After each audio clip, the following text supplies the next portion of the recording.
almost forgot to tell you. I went to a concert over the weekend. Yeah, it was Jack Symes live at the Chapel in San Francisco. Called it his farewell tour, but I don't trust indie artists for a damn second. I give him 1 year before he starts announcing his tour of Europe. And of course he played all of his hits. Roll Me Away, Daisy, but the one that I was really excited about was Cool God. You knew that. You haven't heard it?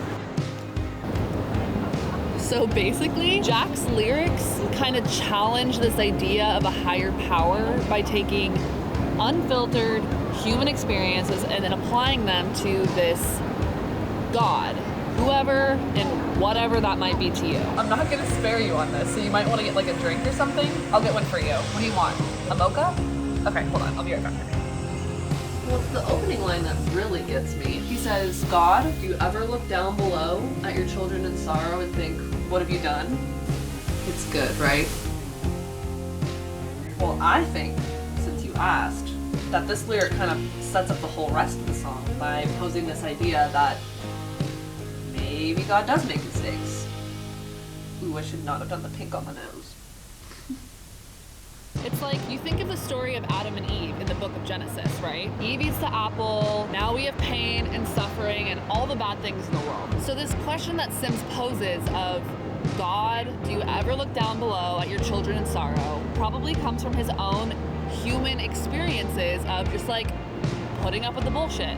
You didn't need a milk alternative, did you? The whole like underlying theme of the Bible is that like this all might suck, but God has like a plan, right? Like, what if he doesn't?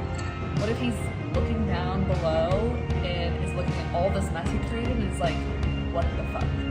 God isn't supposed to be human.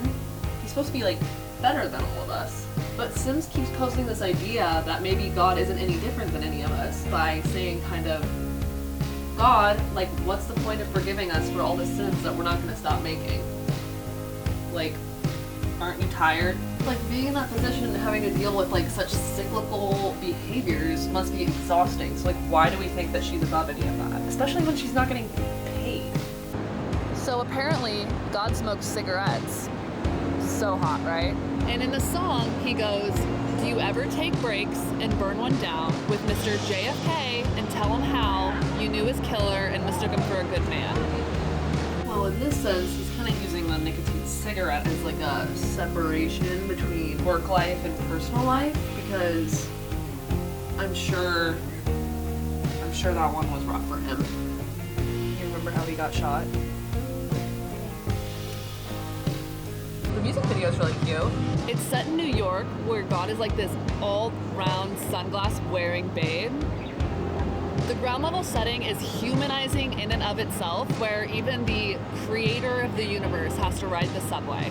And although it lacks complexity, God seems to have a pretty good day. He's not like closing business deals or delivering babies or anything like that. He's just enjoying himself. I'm gonna cry. No, stop, I'm gonna cry. Maybe none of us know what we're doing. And in a lot of ways, it does seem easier to outsource all of our struggles and place them in the hands of God. However, how are we to judge whether he knows what he's doing better than any of us? This has been great, but we came here to serve.